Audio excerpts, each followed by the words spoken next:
light combo. It has 4 blades, which you can choose either the black side or the side that looks like wood, whichever matches better with your room. This is the brightest, this is the brightest setting. You can also dim it. You can change the color of the light to whichever your preference is for warm or cool tones. You also can change the speed of the fan. There's 1 through 6 on the remote here.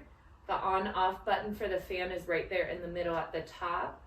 The on-off for the light is right here in the middle, as well as the dimmer lights on either side of it.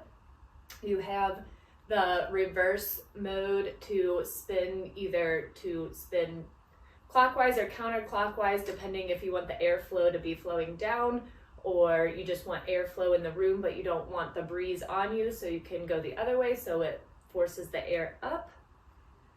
We have a button here where you can turn off the sound for the button clicks. And then your button right there that changes the color of the lights. And you can also set a timer for 1 hour, 4 hours, or 8 hours.